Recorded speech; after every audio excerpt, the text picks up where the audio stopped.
Pernah nggak sih kalian lagi scroll media sosial terus nemu video yang viral banget tapi nggak ngerti konteksnya apa? Nah, kali ini kita bakal bedah tuntas sebuah kisah tentang seragam pramugari palsu yang sempat heboh banget di internet. Semuanya berawal dari sini. Sebuah video permintaan maaf yang kelihatannya biasa aja. Tapi kalau kita lihat lebih dalam, di balik penyesalan ini ada cerita yang jauh lebih kompleks. Ini bukan sekedar cerita tentang kesalahan, tapi tentang impian yang kandas dan tekanan yang luar biasa. Nah, ini dia pertanyaan utamanya kan? Siapa sebetulnya perempuan ini? Dan apa sih yang udah dia lakuin sampai harus bikin video permintaan maaf yang emosional kayak gini di depan publik? Yuk kita cari tahu bareng-bareng.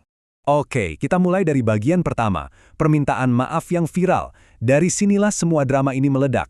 Oke, kenalan dulu sama tokoh utama kita. Namanya Hairunisa, umurnya 23 tahun, asalnya dari Palembang. Jadi di awal Januari 2026 videonya ini viral banget. Kenapa? Yaitu tadi, karena dia ketahuan menyamar jadi pramugari di sebuah penerbangan. Ini fakta-fakta dasarnya yang perlu kita pegang. Lanjut ke bagian kedua, pramugari palsu. Sekarang, kita akan gali lebih dalam soal aksi penyamarannya. Karena ini tuh bukan cuma sekedar iseng pakai kostum loh, tapi sebuah rencana yang dieksekusi di atas ketinggian 30.000 kaki. Nah, ini yang bikin ceritanya jadi unik. Khairunisa ini memang pakai seragam lengkap, kelihatan meyakinkan banget.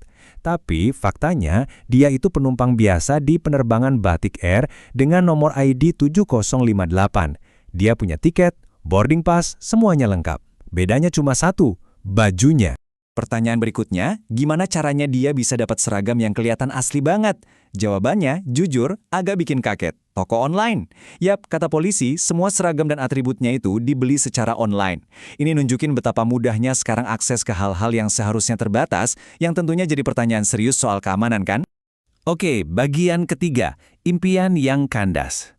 Kita udah tahu apa yang dia lakukan dan gimana caranya. Tapi pertanyaan terbesarnya, kenapa? Kenapa dia nekat melakukan ini semua? Jawabannya ada di sebuah mimpi yang nggak kesampaian. Dan ini dia, inti dari semuanya. Menurut keterangan polisi, motifnya itu bukan buat nipu atau cari keuntungan. Motifnya jauh lebih personal. Dia cuma pengen bikin orang tuanya bangga. Dia pengen nunjukin kalau dia udah berhasil jadi pramugari. Padahal kenyataannya, enggak. Lini masa ini ngejelasin semuanya. Perjuangannya dimulai September 2024 waktu dia daftar. Harapan itu pupus setahun kemudian, Juni 2025, pas dia dinyatakan gagal. Dan puncaknya, beberapa bulan setelah itu, rasa putus asa dan mungkin tekanan mendorong dia buat ngelakuin aksi nekat ini. Perjalanan panjang yang berakhir dengan kebohongan. Jadi, kalau kita lihat di satu sisi ada keinginan besar buat jadi pramugari dan membanggakan keluarga. Tapi di sisi lain, ada kenyataan pahit kalau dia gagal. Nah, jurang antara harapan dan realita inilah yang sepertinya jadi pemicu tindakannya yang drastis. Bagian keempat, penyelidikan dimulai. Tentu aja, cerita yang udah seviral ini pasti langsung menarik perhatian pihak berwajib. Sekarang kita lihat gimana kelanjutannya dari sisi hukum. Angka ini, 0, ini krusial banget. Kenapa? Karena menurut polisi, sampai sekarang nggak ada satupun pihak yang melaporkan kerugian material akibat tindakan Hairunisa. Ini makin menguatkan dugaan kalau motifnya itu murni personal, bukan buat cari untung. Jadi, gimana nasibnya sekarang? Hairunisa udah diperiksa polisi, tapi dia nggak ditahan. Penyelidikannya sendiri masih terus berjalan. Pertanyaan besarnya sekarang adalah, apa yang dia lakukan ini termasuk tindak pidana atau bukan? Nah, itu yang masih didalami. Kutipan dari polisi ini menegaskan kalau kasus ini ada di area abu-abu secara hukum.